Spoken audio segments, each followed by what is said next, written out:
Olá, tudo bem? Estamos iniciando aqui um podcast Vozes contra o Silêncio. Talvez você esteja assim, mas qual o sentido desse nome? No decorrer do programa, aqui do nosso podcast, você vai descobrir por que temos esse nome Vozes contra o Silêncio. E está comigo aqui, estou tendo o privilégio, tá, de estar ao meu lado, esse rapaz aqui, lindo, chique, que é um dos percussores desse podcast, que é o Dr. Jeanderson Kozlovski. Olha isso, mas isso não importa. O que importa é que ele faz parte do presidente do Instituto Nacional de Combate à Violência Familiar. E ele aqui vai explicar qual é a finalidade do Instituto, que tem ganhado muita, mas muita visibilidade nas redes sociais. Tem pego aí, né, doutor, casos extremos, casos de bastante repercussão, como nós iremos tratar aqui de hoje. E aí eu queria que o senhor se apresentasse aí, falasse mais, né, sobre o seu objetivo, o Instituto, a finalidade dele, a finalidade também aqui desse podcast aqui. Boa noite a todos. Bem, me chamo Jeanderson Kozlovski, sou presidente nacional do Instituto Nacional de Combate à Violência Familiar. O Instituto ele nasce de uma debilidade, ele nasce num momento em que, justamente em cima da pandemia, muitas violências elas começam a ter uma crescente no país, em detrimento da pandemia, e muitas pessoas estavam dentro de casa sofrendo, precisando de um suporte, e não tinham. E nos juntamos um grupo de advogados no intuito para que nós pudéssemos estar trabalhando e dando vozes a essas pessoas. Daí nasce o Instituto Nacional de Combate à Violência Familiar. O Instituto, ele nasce ao certo, ele começa a ser projetado no finalzinho ali de 2017, de 2018 para 2019, mas ele ganha força justamente nesse momento da debilidade, onde a violência familiar ela começa a ter uma crescente, começa a ter um foco um pouquinho maior. Então eu, Janilson, Herédia, Aline, iniciamos aí o Instituto Nacional de Combate à Violência Familiar. E o mais engraçado, Marcos, né, para quem gostaria de conhecer um pouquinho mais, o meu Instagram, né, é @JeandersonK, J-E-A, e finalzinho K, e o do Instituto é INCVF Oficial. Então, o Instituto ele nasce nesse momento e começamos a trabalhar e só tínhamos 7 pastas. E hoje nós temos 11 pastas. Olha como é que são as coisas, fantástico, né? Então nós temos crianças, mulheres, pasta dos idosos, público LGBTQIAP+, denunciação caluniosa, injúria racial, violência no âmbito de trabalho, público TEA, TEA e PCDs juntos. E então o Instituto ele nasce dessa debilidade. E o que é mais importante, hoje é um grande passo para o Instituto, porque hoje nós estamos abrindo, esse é o primeiro programa do Instituto com relação a dar voz às vítimas, trazer a existência e dando vozes para que essas pessoas possam falar da sua dor, de tudo aquilo que elas passaram e o que trouxeram elas até o Instituto e quais são as resoluções que vem tendo o caso dela. E nós estamos aqui para isso, para estender essa mão, para que nós possamos ser um braço forte para essas vítimas, para que nós possamos caminhar lado a lado com elas. Nos encontramos em 24 estados e mais 6 países. Uau! 24 estados e 6 países. E nós estamos caminhando para que nós possamos estar juntamente nos 27 estados brasileiros e compondo, ajudando a todos aqueles que puderem, que anseiam por ter uma voz e ter o judiciário ao seu lado, né? Então, nasce hoje Vozes contra o Silêncio, que é o programa do Instituto Nacional de Combate à Violência Familiar. Então, tudo isso nasce da necessidade de podermos mostrar para a sociedade os bastidores da luta contra a violência familiar, da luta da violência contra a criança, contra o idoso, no contexto geral. E por isso nós estamos aqui, Marcos. Uau, olha, o senhor está de parabéns aí. Até o senhor falando de Instagram aí, para você também dar aquela moral lá no Instagram. Eu queria ser tantos seguidores quanto o senhor tem, mas a gente está começando agora. Então, se você quiser me seguir lá no Instagram, Marcos Lima _100. Marcos Lima _100. Também está conosco aqui, fazendo parte desse podcast aqui, onde é o número 1, duas mulheres guerreiras. Olha, foi um caso de repercussão. Duas Isso mães aconteceu guerreiras, né? Duas na mães. semana passada, sabe? Foi algo que nos chocou na rede social e que fez a gente criar esse encontro aqui. Estou aqui com a Andresa Florencio. Boa Tudo bom, noite. Andresa? E também com a Mariane Andrade. Boa noite, Mariana Andrade. Então, foi um caso de muita repercussão. E eu queria que você, Andressa, isso parece que foi quarta-feira passada, dia 23. Isso. Então, eu queria que você relatasse. Até porque, assim, os vídeos que você postou na rede social nos deixou muito impactado.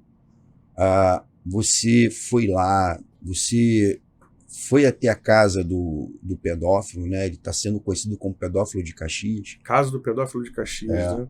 E eu queria ouvir com você, assim, porque assim, ficou alguns cortes, muitas pessoas ficaram na dúvida, e eu queria ouvir de você os detalhes, como se deu, como aconteceu, como você conseguiu detectar tudo isso. Então nós queríamos ouvir de você. Você tem o microfone, fique bem à vontade. Então, há uns meses atrás, né, eu fui a uma festa dos amigos do meu esposo, onde esse cidadão se encontrava. Só que eu não observei, não fiquei olhando assim, vendo as pessoas que estavam em volta. O tempo passou. Quando foi na quarta-feira, a minha filha recebeu uma notificação no telefone dela. Só que tudo que chega pra ela, chega pra mim. Só que ela, na hora que ela viu, ela já me ligou. Aí foi quando o meu avô pegou o telefone, entrou em contato com ele, mas eu, lá da minha casa, eu fui excluir e comecei ali a procurar quem era ele. Aí eu fui até o Instagram dele, por um momento eu achei que era fake, né? Só que eu vi um amigo em comum, um amiguinho dela em comum, e entrei em contato com a madrasta desse menino. E perguntei se ela conhecia ele. Aí foi quando ela disse que conhecia. Aí eu fui pedir pra minha filha enviar pro pai dela, porque o pai dela tinha bastante seguidores, a esposa dele também, pra gente procurar saber quem era a pessoa, aonde ele morava, onde ele se encontrava. Aí o pai dela já veio, ela foi me mandou mensagem falando, olha, meu pai falou que ele mora em tal lugar, assim, assim, assim. Eu fui, entrei em contato de novo com a madrasta desse menino e perguntei se ela poderia ir comigo. Ela falou, posso, vamos sim. Aí ela foi comigo até o local. Aí eu postei, na verdade, na rede social, relatando o que aconteceu com a minha filha. Aí a Mariana viu o meu status. Aí ela, poxa, ele também mandou mensagem pra minha filha. Aí dali eu falei, então, se arrume e vamos comigo. Aí ela se arrumou, eu me arrumei, liguei pra minha mãe, pedi ajuda da minha mãe foi comigo, embarcou comigo e fomos até lá. Aí meu telefone descarregou.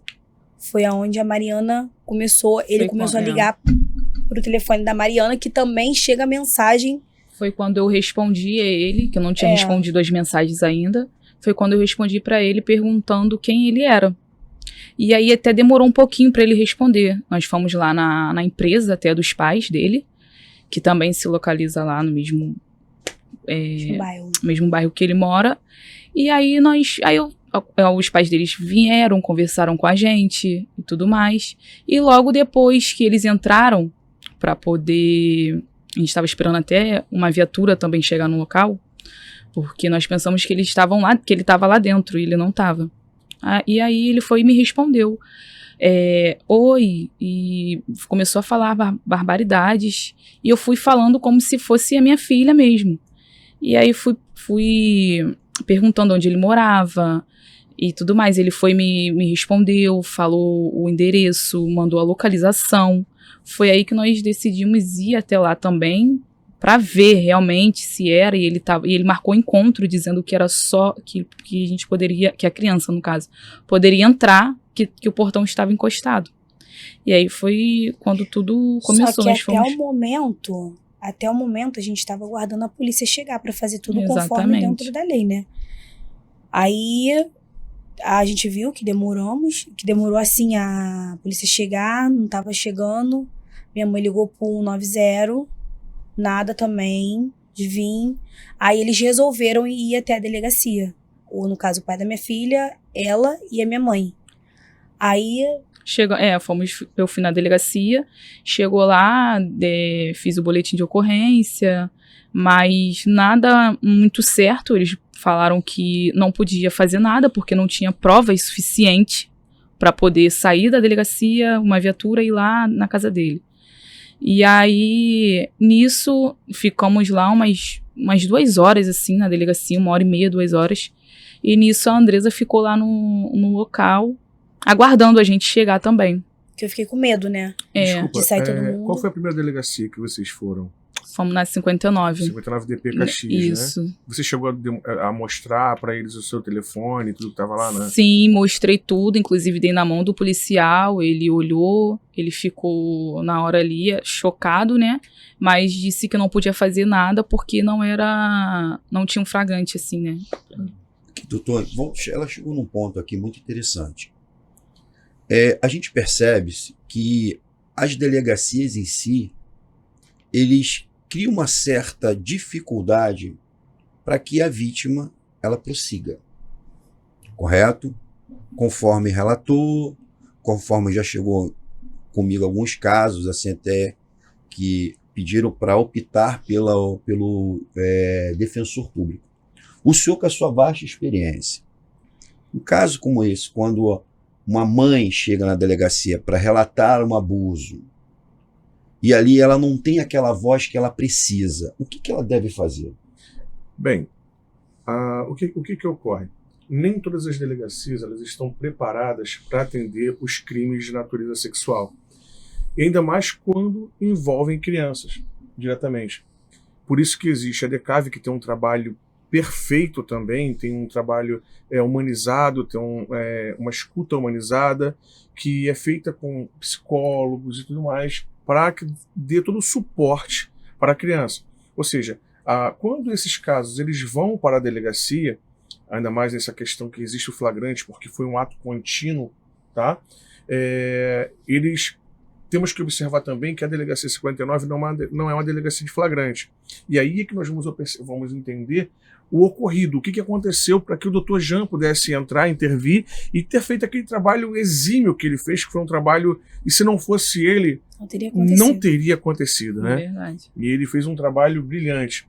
Como não é uma delegacia de flagrantes, eles somente iriam pegar o depoimento naquele momento, iriam fazer aquele tipo de escuta, como foi feito, mas ali eles também não poderiam fazer nada, até porque o horário já estava avançado e o efetivo da delegacia ele é menor naquele período. E eles não poderiam sair dali naquele momento.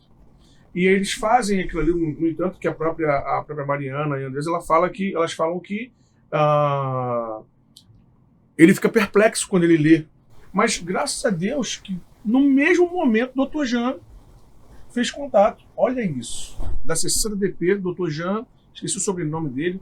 Mertens. Hã? É Mertens. Mertens, né? Entrou em contato comigo, aí ele perguntou. Ele falou, oi, aqui é da delegacia, da 60, daqui de Caxias, aqui é o delegado Jean. Para avisar que eu tive na casa dele, lá, desse cidadão. Estive na casa dele e ele já não se encontra mais. A gente pode titular maníaco de Caxias, né, doutor? Pode ser. Até porque se você morar em Caxias e depois saber quem é a pessoa... Maníaco. Doutor, como se orientaria a essas mães que tiveram seus filhos abusados por pais, por padrasto, que eles podem... O que o senhor orienta para a sociedade, para quem está ouvindo o senhor agora, através desse podcast aqui?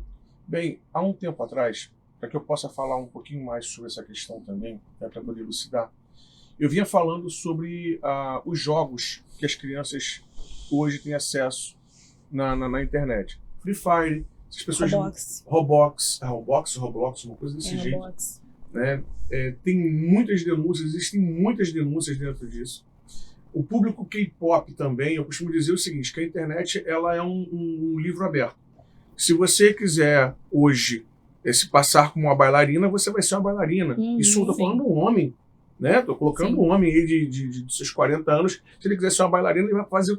Agora, com a inteligência artificial, você pode ser quem você quiser. E hoje, as pessoas estão alertando sobre isso na internet o tempo todo.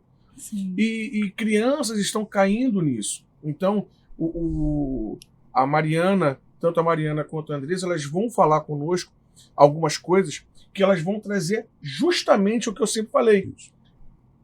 Pais, acabam por observar os seus filhos, porque filhos não se perdem na rua. Filhos se perdem dentro de casa quando você deixa de dar atenção. Entendeu? Porque casa de pais, escola de filhos. E é justamente sobre isso, e o que elas fazem é algo excepcional.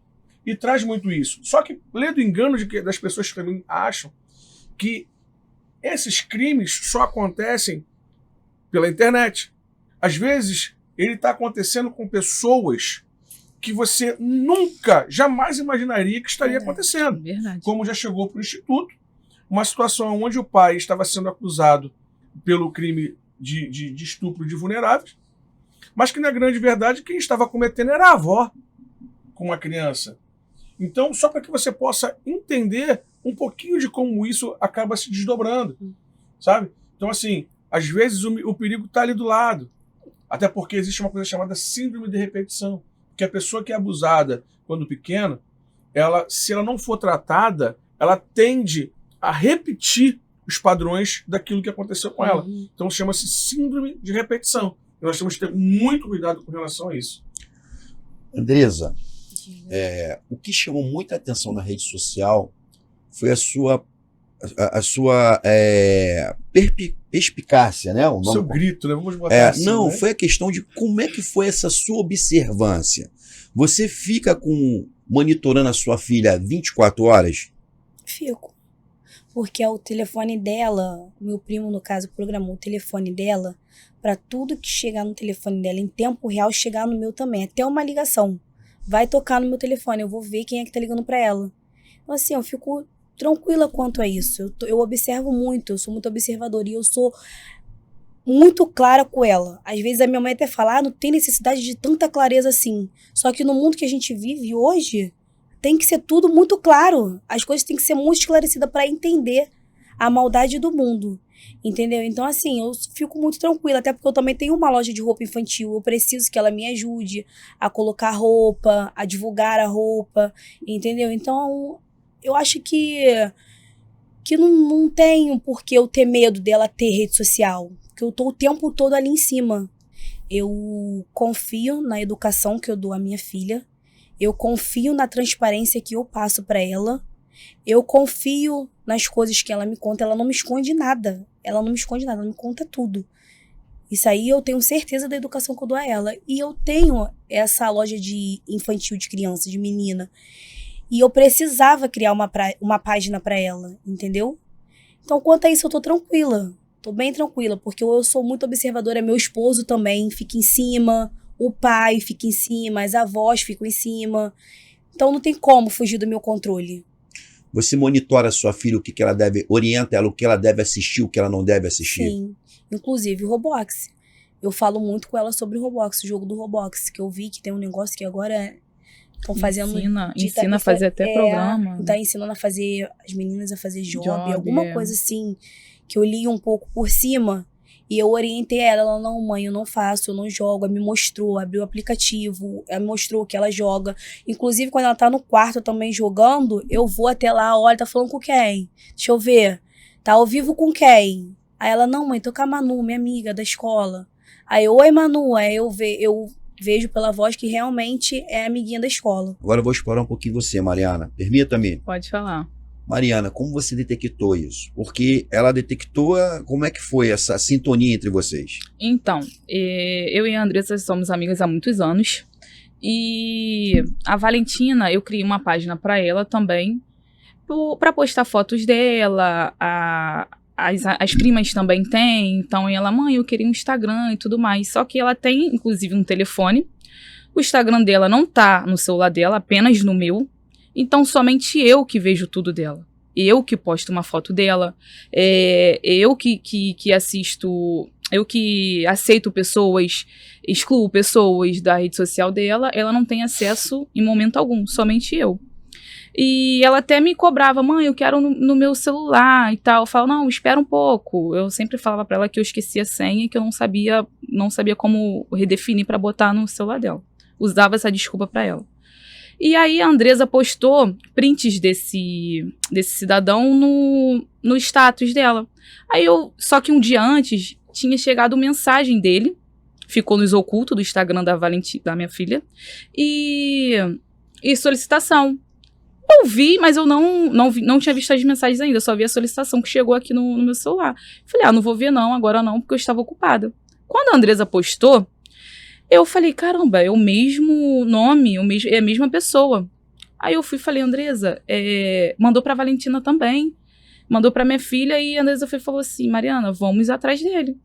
Falei, tem mensagens, eu ainda não vi. Quando eu abri, tinha mensagens horríveis e tudo mais. E aí foi quando eu mandei pra ela e nós resolvemos ir atrás dele. Procuramos informações, o pai da filha dela também veio com as informações dele, procuramos saber e tudo mais. E aí fomos até ele. E foi quando tudo ele começou, foi quando eu respondi ele, como se fosse ela, e conversamos, e aí chegamos até o endereço dele, que ele mesmo passou. E quando nós chegamos na porta da empresa da família, não foi surpresa nenhuma pra mãe dele. Pra família, assim, não foi nenhum aquele impacto. Não, é como se já tivesse acontecido outras vezes. Como se fosse normal já isso. É como se fosse uma coisa normal. Aí aquilo ali ainda mexeu mais ainda comigo. Falei, não saio daqui hoje enquanto eu não resolver isso. Aí foi quando a gente pediu ajuda, não veio a ajuda que a gente precisava. No momento ali, foi quando eu fui pra internet. Falei, não, se a internet tem voz, ela vai me ajudar. De alguma maneira, ela vai me ajudar. Aí foi quando eu fui, fiz o vídeo, gravei, pedindo ajuda, que fosse um carro da polícia até lá, até o local. Até porque os pais deles estavam lá no momento, eu queria ali. Então, quando você chegou no local, os pais deles saíram para falar com vocês? Ou ficaram trancados dentro de casa? Nós chegamos primeiro. Sim. Ficamos aguardando na porta da casa, né?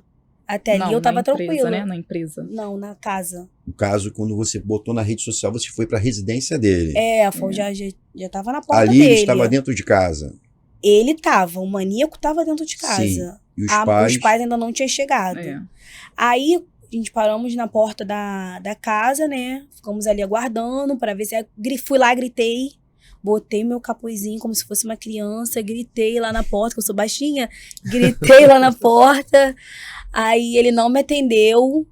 Então, quer dizer, quando você foi para se passando pela sua filha? Fui, se passando pela minha filha. Que eu queria que ele saísse. Beleza. Em algum momento, assim, porque o pai, ele comenta algumas coisas na delegacia, e é bom nós trazermos isso nesse exato momento, até para trazer uma elucidação, um esclarecimento para a sociedade quanto a isso. Porque um dos álibis dele é que as pessoas chegaram com pau, chegaram com madeira, tentaram bater na gente, tentaram... Conta um pouquinho sobre esse tópico pra gente. Ali é uma rua pública que tem bastante câmeras. Se puxar as câmeras, vai ver que ninguém chegou ali para agredir ninguém com pau, com pedra, madeira, o que ele alegou. Não teve, em momento nenhum, teve isso. Nós tentamos agir dentro da lei. Nós fomos buscar a lei, pedimos ajuda aos policiais. A mãe dele falou, chama a polícia, pode chamar, mas como se fosse assim... A própria mãe dele falando, no contexto. Mas como se fosse assim, pode chamar a polícia que não vai dar em nada. E realmente não deu em nada. No momento ali, no ato, não deu em nada. Foi quando a gente foi, que eu volto lá atrás, e torna a falar. A gente foi pra porta dele, aí ela falou, gente, vamos pra delegacia. Minha mãe também, vamos pra delegacia. Eu falei, então vocês vão que eu vou ficar aqui na porta, porque pode ser que nesse momento ele saia. Se ele sair, entrar dentro do carro, a gente não vai achar mais. Sim. Aí eu fiquei com meu esposo, né, aguardando ali na porta. Os vizinhos já estavam do lado de fora. Tinha até um senhor que ajudou a gente também lá na hora. Ele foi comigo até o portão pra mim não ir sozinha. Eu gritei, eu chamei, ele não saiu. Aí foi quando passou um tempinho, os pais chegaram de carro. Aí o vizinho falou, esse aí é o pai e a mãe dele, tá chegando aí. Aí quando eles desceram, aí eu comecei a ficar nervosa. Aí meu esposo que começou a intervir, começou a falar com eles, começou a conversar. Eu saí de perto porque eu não queria ouvir justificativa. Porque a justificativa era que ele é usuário de droga, mas eu não queria ouvir aquela justificativa, porque aquilo ali não é justificativa. Entendeu? Então eu saí de perto e deixei o meu esposo ali Você resolvendo. tinha provas, né? É. Eu tava vendo aqui, dá uma olhada aqui na rede social, pra você ter uma ideia, em 2024, foram 274.999 crianças abusadas sexualmente. Meu Deus do céu. Uma estatística aqui é dos Isso. direitos humanos da cidadania. Como é que você se sente em saber que a sua filha não está inclusa nesse dado, nessa estatística aqui? E que conselho você passa para uma mãe que está te ouvindo agora? Eu queria muito que as mães fossem mais observadoras, que ouvisse mais os filhos, que desse mais credibilidade no que o filho fala. Não desconfiar, será que ele tá falando a verdade? Ah, eu vivo tantos anos com meu marido, será que meu marido seria capaz disso? Gente, filho é filho.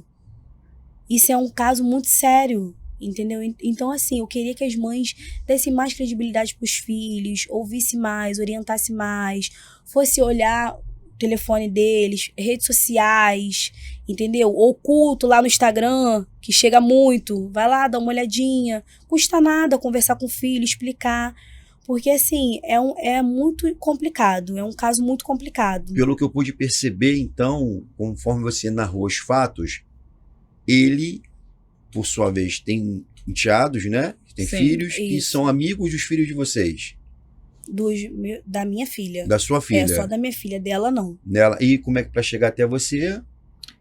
Provavelmente, foi pelo Instagram da filha dela. Então, Porque quer elas são dizer, amigas. doutor, então nesse caso aqui é o pai que é um pedófilo que aproveita das amiguinhas, dos amigos que tem no Padrasto. Instagram, Padrasto, né? padrasto. Ou provavelmente pode ter pai também assim, né? Sim. Nesse caso aí é um padrasto, mas É. tem pais que são pedófilos, né? Isso aí. E aí, doutor, o que o senhor fala de tudo isso daí, nesse caso aí que o senhor viu aí? Eu vou falar uma coisa que talvez possa chocar, mas a grande realidade é que a sociedade ela tá doente. Tá. A sociedade ela tá doente. Padrões, né, que hoje são estabelecidos, sem entrar, nós estamos falando sobre isso, que o Instituto Nacional de Combate à Violência Familiar, já diz o nome, não está aqui para poder nortear a família de ninguém, que eu acho que educação que se dá é dentro de casa. Isso aí. Quem dá educação é dentro de casa. A escola ela vai contribuir ali dando um ensinamento com relação ao cotidiano, não tem que entrar e invadir. Eu tenho esse pensamento, Sim. né? Sim. Vai demonstrar o que deve ser feito, o que não deve ser feito. No entanto, hoje a maldade não está esculpida na cara de ninguém. E hoje você se relacionar com uma pessoa se transforma um grande desafio, porque você não sabe com quem você está lidando. Não sabe. Você não sabe quem está andando com você. Isso aí. As maldades que essa pessoa já passou, o que ela já vivenciou na vida dela, ou o que ela tem guardado e reservado dentro dela. Então, esse é um dos maiores desafios hoje da sociedade, porque ela tem que lidar hoje com os seus traumas, a pessoa que vai tentar se relacionar com alguém, vai tentar lidar com seus traumas, com seus anseios, com as suas ansiedades, porque nós estamos gerando estamos tendo uma geração amplamente midiática, não somente midiática, mas mediatista, porque as pessoas querem aquela questão do forno micro-ondas, né? Sim. Querem a coisa de imediato, não querem esperar o tempo correto das coisas. Exatamente. Ou seja, se vive pelo ter e não pelo ser. E isso tem gerado uma série de crises, uma série de problemas dentro da sociedade e dentro dos lares. E você não sabe com quem você está lidando. E no passo que você começa a lidar com pessoas externas, e muitas vezes existe uma grande gama de narcisismo hoje, e eu falo narcisismo, não estou falando de homens ou mulheres, mas que sabem dominar, têm o poder da oratória, têm o poder da palavra, que sabem ludibriar muito bem as pessoas. Entende, Marcos? Então, quando isso acontece, você acaba se deixando levar em detrimento disso. Sim. E quando você se deixando levar por isso, você entra numa redoma. E essa redoma com que você entra vai lhe causar grandes prejuízos. Minha mãe dizia que se você quer conhecer uma pessoa, você tem que comer 1 quilo de sal com ela. Por que 1 quilo de sal? Porque vai levar tempo para que você possa conhecê-la. Você não tem como conhecer essa pessoa de imediato. Porém, você comendo 1 quilo de sal não é como comer 1 quilo de açúcar. 1 quilo de açúcar vai muito rápido, mas o açúcar, o sal vai levar tempo. E hoje as pessoas mal conhecem, já colocam dentro de casa e já querem que as coisas Isso aconteçam aí. como se não tivesse acontecido, e vai ter um relacionamento dos sonhos. Mas na grande verdade, quando você não para observar como ele trata a mãe dentro de casa, como ele trata o pai dentro de casa, como ele trata os filhos, caso ele já tenha sido casado, Sim. Isso aí. isso vai trazer uma repercussão hoje para dentro do seu lar que você possa achar que é uma coisa muito positiva, mas que na grande verdade é muito negativo. Para com as mulheres, como é que ela trata as coisas dela, como que ela trata, você tem que observar essas coisas. Até porque você está trazendo uma pessoa não é para dentro da sua casa, mas é para dentro da sua vida. É uma E você está intimidade. abrindo a intimidade, e você está abrindo para ela todo o seu castelo. E aí, abrir o castelo consiste em filhos, consiste em amigos, relacionamentos, mas você não sabe quem é aquela pessoa, quais são os traumas que aquela pessoa carrega, o que ela traz no bojo dela, o que ela traz consigo. E aí que muitas coisas acontecem. É verdade. E a gente não se atenta. E depois, minha mãe dizia o seguinte, que quem não escuta cuidado, vai escutar coitado. É verdade. Então nós temos que entender isso, para que isso não gere problemas dentro dos nossos lares. Vamos supor, vamos protagonizar uma situação como essa. Se ele tivesse tido êxito, qual o final que você acha que poderia ter acontecido com a sua filha? Com certeza ele não ia deixar ela para contar a história. Ele ia se sentir ameaçado e iria matar. É o que a maioria fazem. Eles fazem isso quando se sentem ameaçados, que ele sabe que a vítima vai contar, vai prejudicar eles, para não deixar rastro nenhum, vai matar. Melhor, na mente deles, com certeza, que eu penso, melhor a vítima morta para eles do que eles ir preso ou eles morrerem. Você, Andressa? Faço delas minhas palavras. Porque assim, eles não têm nada a perder. Você, algumas outras vítimas desse maníaco de Caxias, ou propriamente vítimas de outros abusos, têm procurado você? Tem. Você se tornou uma referência na rede social hoje? A ponto das Sim. pessoas estar procurando você? Sim. Isso tá me dando assim, uma vontade imensa de ajudar essas pessoas. Hoje eu tenho vontade, não sei de como e de qual maneira. Mas eu sinto vontade de ajudar as pessoas nesse caso. Entendeu? Porque repercutiu muito, foi muitas pessoas me procurando, me contando casos. Eu ouvi de uma mãe que falou, né? Até contei aqui antes de eu chegar, que a avó ficou do lado do marido ao invés de ficar do lado das netas e da filha. Que no caso, o avô, né, emprestado, abusava da mais nova, tentou abusar da mais velha, e a mais velha foi onde a mais velha botou pra fora tudo que já tinha acontecido, e a mãe tomou conhecimento do caso. Homens que já foram abusados me procuraram, falaram que tem até um que tem uma ONG aí, entendeu? Conversei com ele assim por alto. Então, assim, é bem complicado, sabe? É uma situação muito difícil e delicada. É um pouco, uns casos bem pesado, bem pesado. Tipo assim, como você conseguiu evitar o pior para sua filha, então hoje você quer ser uma voz para evitar o pior na vida de muitos filhos de muita gente. Se eu puder ajudar, eu tô pronta e à disposição. Com certeza. Doutor, Nós poderíamos passar também, né, a algumas coisas que aconteceram. Nós temos a reportagem do que aconteceu com ele. Eu vou pedir para que possam passar para a gente, mas é importante nós entendermos o seguinte: de antemão, eu aqui no nosso primeiro programa, nós temos um programa que se chama Do Luto à Luta.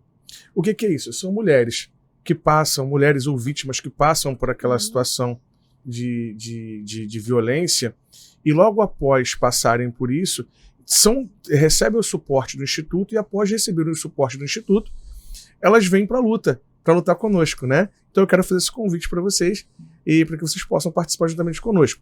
Mas, dando continuidade, teve alguma vítima dele, seja mulher ou mãe, que procurou você antes de nós passarmos ali a reportagem? Teve uma ex dele que entrou em contato comigo.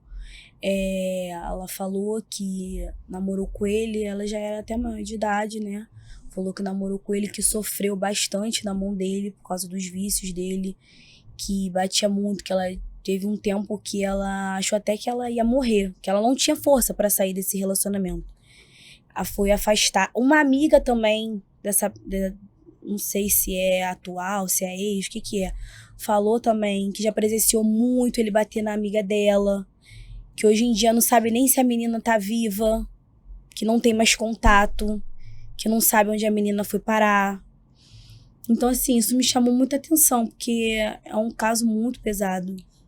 Eu vou pedir para poder passarem aqui pra gente, para que nós possamos ver a reportagem. A polícia prendeu em Caxias um homem acusado de pedofilia. Ele foi denunciado pela mãe de uma das vítimas por assediar a filha dele pela internet. A polícia acredita que ele possa estar envolvido em outros casos também. Felipe Ramos traz a reportagem. Rodou. Vinícius César Lourenço Sanches, de 37 anos, foi capturado pelos policiais e encaminhado para a delegacia de Campos Elíseos. Essa é uma das mensagens enviadas por Vinícius a uma criança de 10 anos. Ao tomar conhecimento do caso, a mãe de uma vítima passou a responder as mensagens como se fosse a criança, para colher mais informações do homem. Nesse print, ela pergunta: quantos anos você tem? Até que Vinícius retorna: 18. E você? A mulher diz ter 10 anos e o criminoso passa a enviar mais mensagens explícitas, pedindo inclusive que a criança vá até ele. Ao conseguir o endereço, ela decidiu ir até o local em Duque de Caxias, ainda na Baixada. Tá aqui, ó, o carro dele, a placa. O esconderijo dele é esse aqui, ó. Fica mandando mensagem pra menininhas de 10, 9 anos pra baixo. A mãe da vítima acionou a polícia e resolveu divulgar o caso nas redes sociais para alertar outros pais. Mas assim como ele faz com a minha filha, ele deve já ter feito com outras crianças, por isso que tá ali escondido. Ó, gente, vocês cuidado com o filho de vocês, hein? Vocês cuidado. Nós conseguimos cumprir esse mandado de prisão temporária em favor do início do caso de 30 dias. Também realizamos busca e apreensão no seu endereço, né? Tentando localizar celular, tablet, computadores, HDs, porque é muito comum que pedófilos tenham em sua posse material pornográfico de criança e adolescente. Salva de palmas para essa maravilhosa dessa mãe. Maravilhosa, corajosa, vai lá, enfrenta. Felipe Ramos tem outras informações, não tenho dúvidas de que ele fazia isso.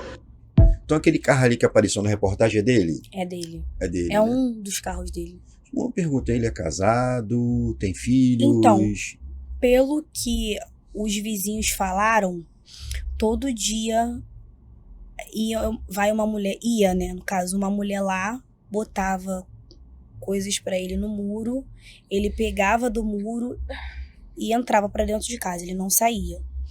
Até o ponto que eu também sei, ele era casado. Hoje em dia não sei se é mais. Aquela casa que você foi, ele mora ali com os pais dele ou ele mora sozinho? Não, ele mora sozinho.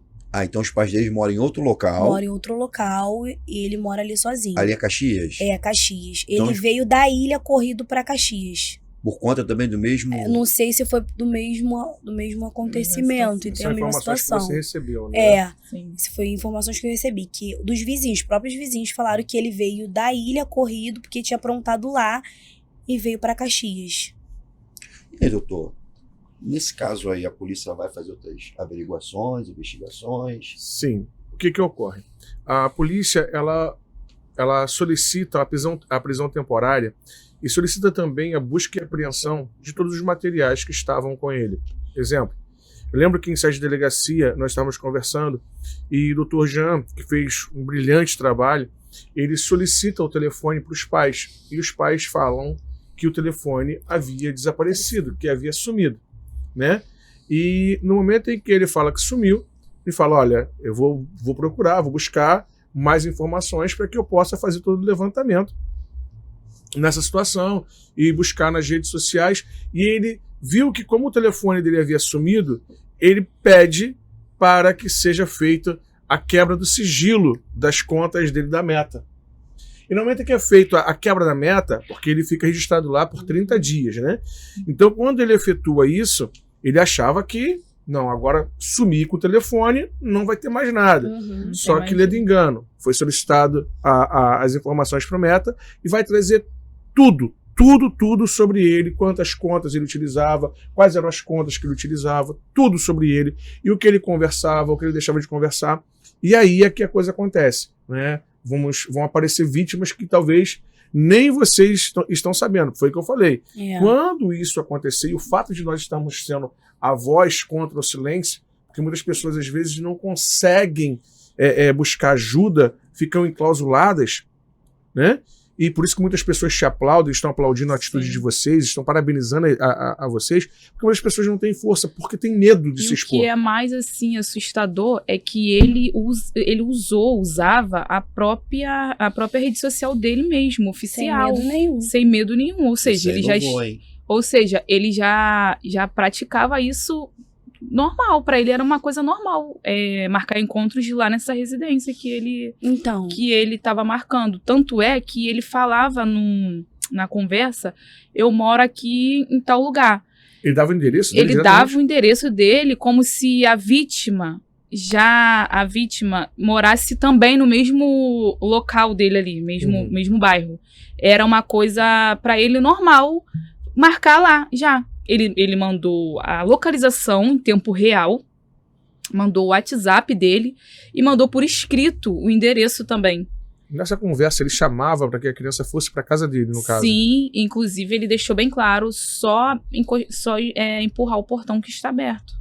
Ou Pode seja, entrar direto. Entrou ali, foi vítima dele nesse contexto, a criança vai na curiosidade, vai na inocência dela, na pureza dela, e a partir disso acontece, né, o que então, ele já tem estava acostumado. esse modus operandi, doutor. Então, pelo visto, ali ia fazer algumas outras vítimas. Certamente.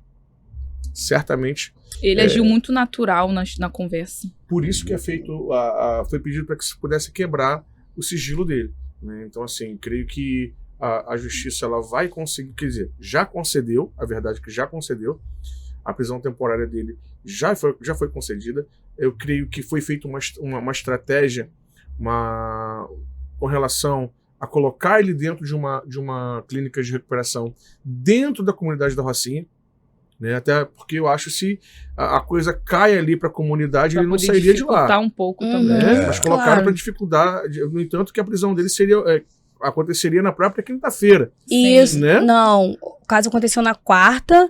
Na quinta, o doutor... iria acontecer a prisão. Fomos só pra que delegacia. Isso, na quinta-noite iria acontecer. É. Porém, ele já estava internado.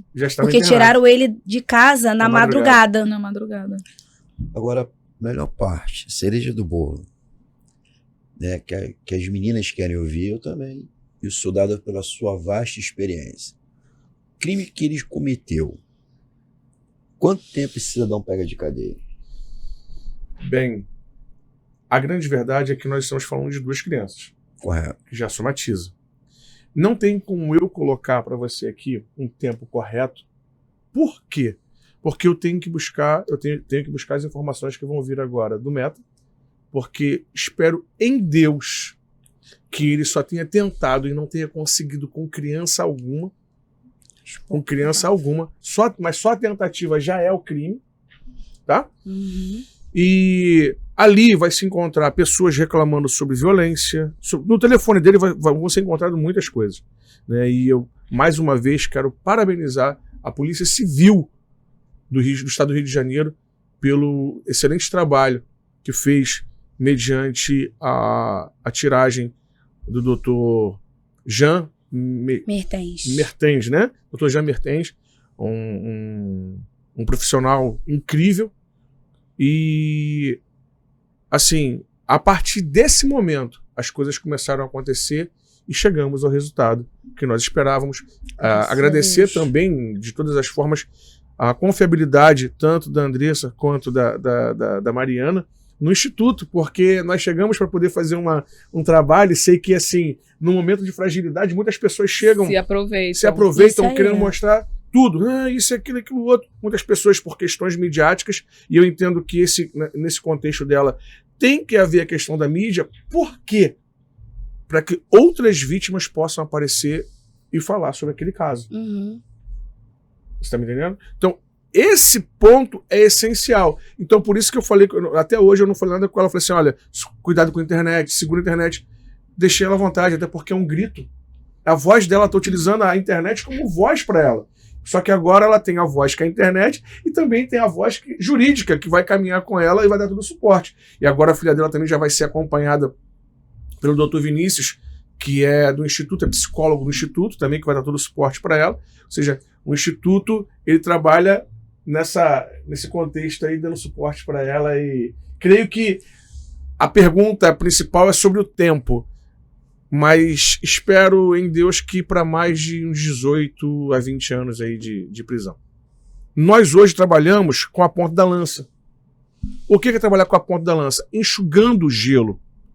Porque se fosse feito um trabalho hoje nas escolas, com as crianças, vítimas, as crianças também são vítimas de violência. Se fosse feito um trabalho efetivo com os agressores de forma contínua, mas aí são os profissionais de psicologia quem vão falar sobre isso, quem vão adotar sobre o tempo correto para isso. Não sou eu, um judicial, um membro do Poder Judiciário, que eu estou ali como um auxiliar, que vou poder estabelecer aquilo que a psicologia diz.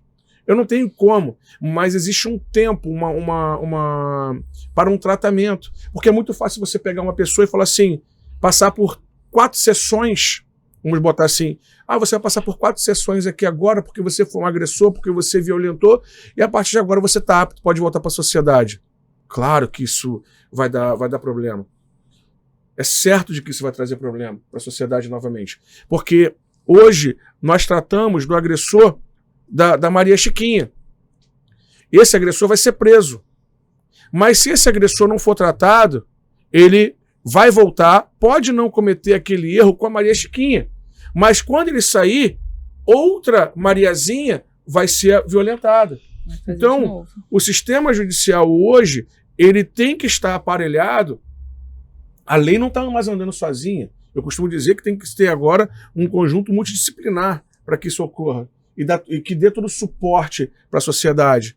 Né? O poder público ele tem que dar, e se ele não consegue, que se utilize o terceiro setor, a sociedade civil para que possa fazer isso, já que existem tantas para poder dar suporte. O Instituto é uma sociedade civil, né? E que vem trabalhando, dando suporte de forma legal, e porque muitas das vezes é utilizado como outros fins, mas nós estamos aqui realmente querendo trabalhar e dar suporte para essas pessoas com relação a isso. Porém, voltando lá atrás, é por isso que eu digo para vocês que às vezes tem que se avaliar, tem que ter cuidado, porque muitas pessoas podem estar inocentes e também pessoas também têm que ser tratadas. Elas necessitam ser tratadas, porque, como eu já falei em outrora, a sociedade encontra-se doente. Ótimo. Então vamos lá. O seu instituto, por exemplo, se alguém quiser uma palestra, eventos evangélicos ou seculares, e o senhor tem palestrantes para dar informação, para palestrar com relação... Inclusive até a Andressa que se colocou à disposição para dar palestra também, né, Andressa? Olha que chique, o senhor tem mais uma guerreira aí no time. O senhor tem esse suporte para as pessoas? Por exemplo, eu quero trazer aqui na escola alguém que oriente as crianças, na igreja. Como é que o senhor pode dar esse suporte para essas pessoas? O Instituto tem isso? Tem psicólogas para isso? Temos sim. Temos um grupo de psicólogos, também temos um grupo de assistentes sociais, e temos a nossa equipe de jurídicos que vão até as escolas. Já temos esse trabalho, tá?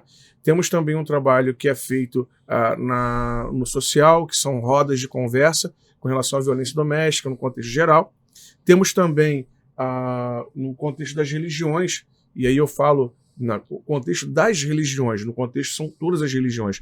É um projeto chamado Vamos Falar de Violência Doméstica. Porque hoje é um tabu falar sobre violência doméstica, né? As igrejas, os centros espíritas, todos eles. E as pessoas perguntam, quais foram os lugares que você, por exemplo, esse rapaz, ele não, até então ninguém me apresentou nenhum tipo de religião que ele tenha, que ele exerça. Mas agora essa semana nós prendemos um pastor pedófilo, estuprador, assim posso dizer diretamente, em sala de audiência. Em sala de audiência. E foi algo muito impactante ver a prisão dele, porque no momento em que ele é preso, sabe o que ele fala? Deus fará justiça. E naquele momento eu olhei para ele e falei assim, Deus já está fazendo justiça.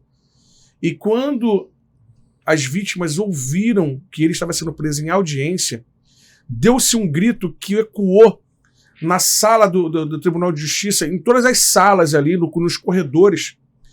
E a juíza falou na mesma hora o seguinte, aqui se ouve o grito de liberdade daquelas que suportaram o grito de dor. Meu Deus.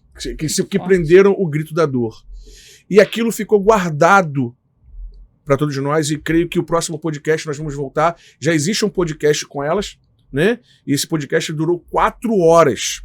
4 horas esse podcast. Só que foi logo no início, em 2023. Ele só foi preso agora, em 2025. Desculpa perguntar, quantos anos elas tinham?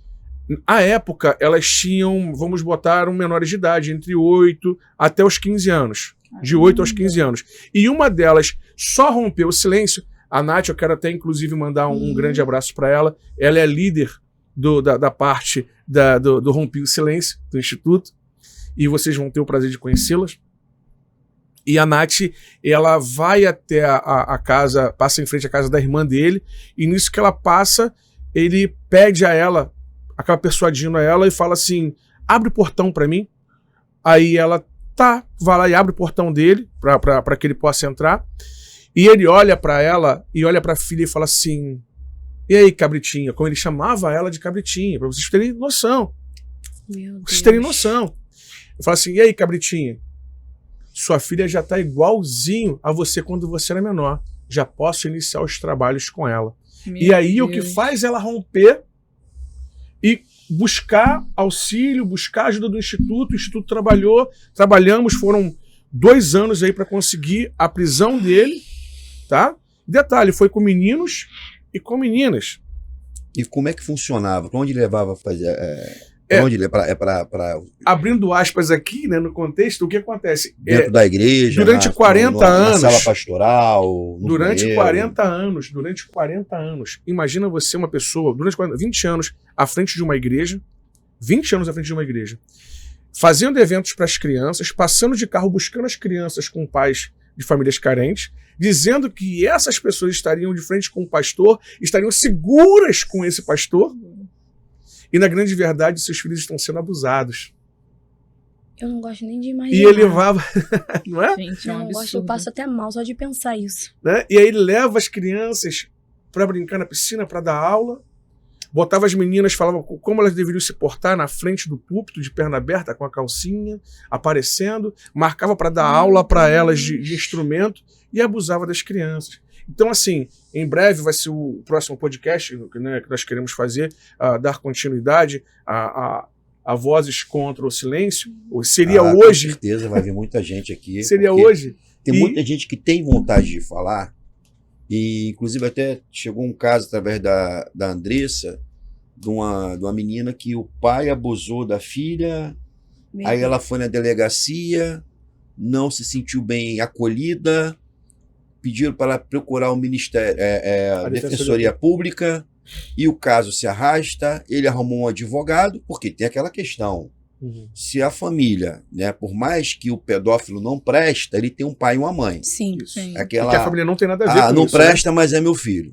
Isso aí. Nesse caso, geralmente, as vítimas, o que eu pude perceber, ela tem que se deparar com um advogado que a família arruma para o pedófilo, e a função dele é desconstruir os fatos. Sim.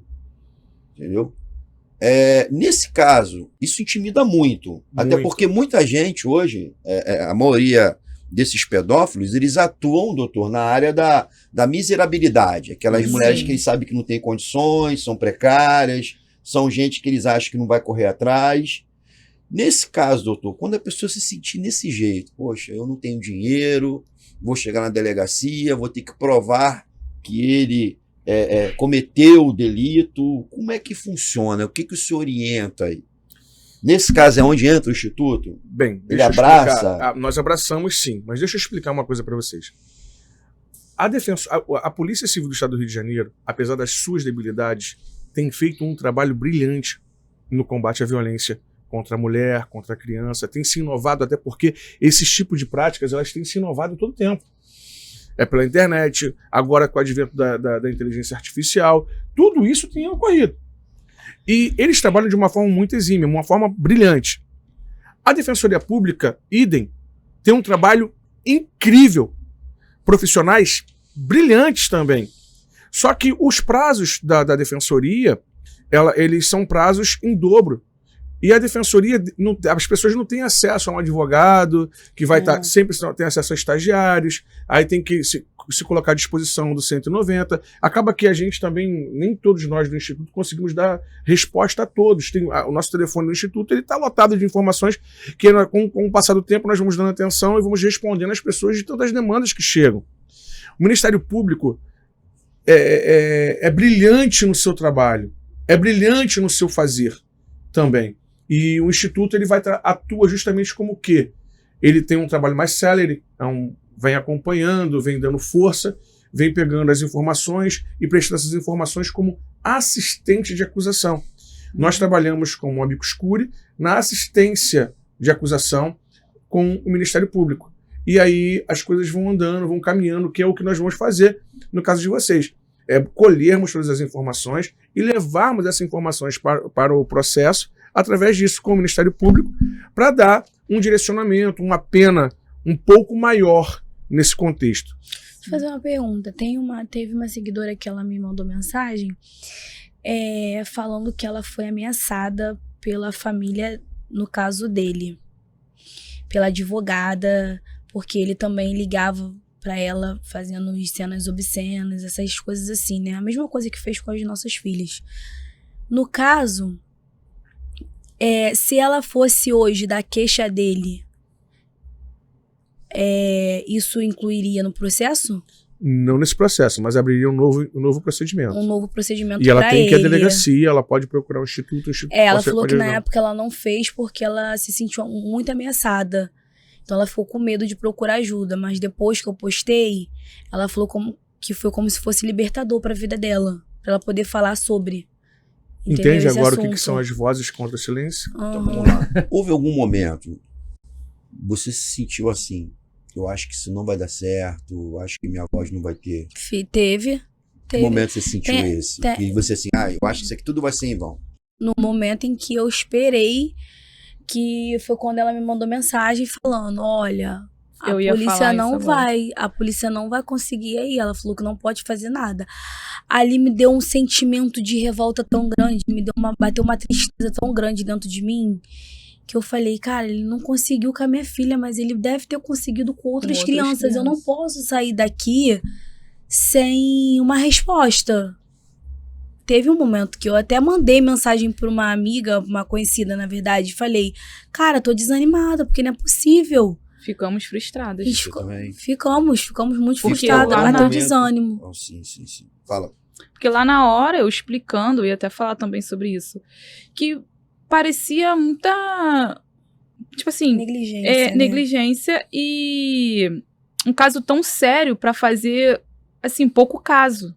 Com todas as provas, com tudo, assim, mostrando tudo na hora ali, simplesmente nós ouvimos que não tinham o que fazer e eu escutei que se a criança estivesse na casa, aí sim, eles poderiam sair da delegacia para poder ir até lá. Mas então, ia esperar acontecer? Tinha que acontecer para tomar a providência?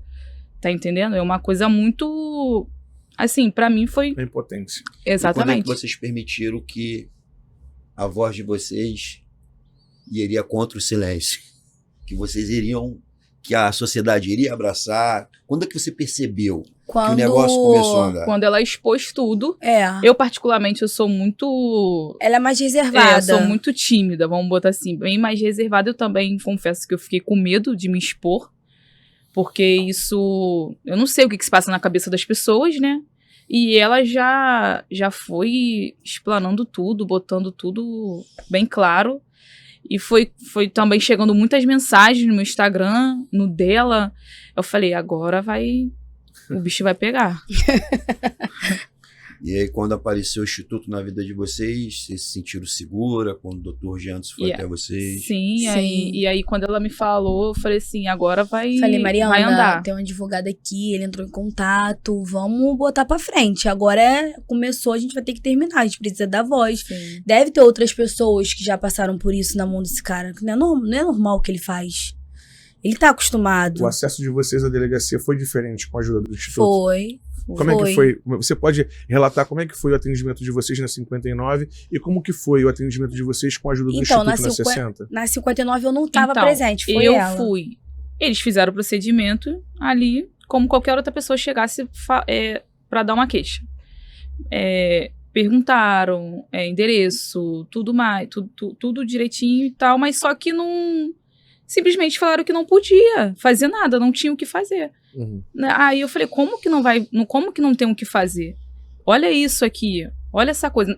Tem um endereço, pelo menos ir até lá para averiguar, para dar uma assistência ali pra gente naquele momento. Mas simplesmente nada. Eu falei assim, pronto, se as autoridades, que é a nossa segurança, não estão deixando pra lá, quem a gente vai recorrer? Fomos no principal, na polícia. Isso aí. E eles não fizeram nada naquele momento. A viatura até chegou aí, mas foi 190. E falaram que não... Foi porque minha mãe teve que inventar uma história. Minha mãe falou que tava tendo uma briga, nós estávamos sendo ameaçadas, que tinha um homem armado, a viatura chegou aí ao local. Simplesmente, quando chegaram lá, eles falaram que não tinha nada, não era nada e foram embora. Falaram que não podia fazer nada. Não, nesse caso a gente não pode fazer nada. Eu cheguei em casa e falei assim, foi em vão, tudo. Vai ficar só no boletim de ocorrência e pronto, não vai passar disso. Mas no dia seguinte, graças a Deus, graças a vocês do Instituto também, o delegado da 60, que entraram em contato, não foi, Andresa? Foi. Foi com ela, no caso, foi com você. Eu tava indo encontrar com ele quando ele ligou. Foi. Aí ele perguntou... ele explicou, né, que teve lá e tal. Aí foi quando eu falei assim, agora vai dar jeito. Agora o caso vai andar e, se Deus quiser, vai prender ele. Então, vamos lá. No começo aqui, a gente acabou dando o endereço do Instagram. Você quer que as pessoas te sigam no seu Instagram? Claro. Fala pra gente aí seu Instagram. Instagram, Andresa, com 2E, _ Torlone. O meu é Mariana Andrade, tudo junto com 2A. Mariana Andrade, _97. Seu Instagram mais uma vez. Instagram é Gianderson, com a letra J, né? Gianderson, ao final, K, A, né? Que é o Isso, aquele que eu tive que fazer um exercício. Vai falar de Kozlovski, né? Que é o meu sobrenome. A caneta na E boca. do Instituto, @INCVF oficial. @INCVF oficial, que são as siglas do Instituto. O meu, se você quiser ter bondade e misericórdia de me seguir, tá? É Marcos _Lima _100. E estarei à sua disposição. Desde já eu quero aqui agradecer. Querendo fazer suas considerações finais, fica à vontade. Pode falar. Eu quero agradecer o Instituto, agradecer o Dr. Romero, agradecer o senhor, agradecer Jean Anderson. Você, Mariana. Eu também quero agradecer o Dr. Jean Anderson, o delegado lá da 60DP, Os policiais que trabalharam com ele também. a equipe lá deles toda, que eles estavam ali à nossa disposição, totalmente. Tudo que a gente perguntava, eles estavam ali para responder, no maior educação. Dr. Romero eles fizeram também. de tudo para nos ajudar. Fizeram de verdade, tudo eles também, foram agradecer. também essencial na nossa vida. Vocês todos. Muito obrigada. Compartilhe esse vídeo, faça chegar para aquelas pessoas que estão sem condições, Sem tem voz. todas as provas ali para incriminar alguém que abusou de você, abusou do seu filho, e de repente você acha que não vai ter como elas aqui, acharam que não vai prosseguir. Hoje você tem o Instituto, tá bom? Eu quero só pedir uma coisa aqui.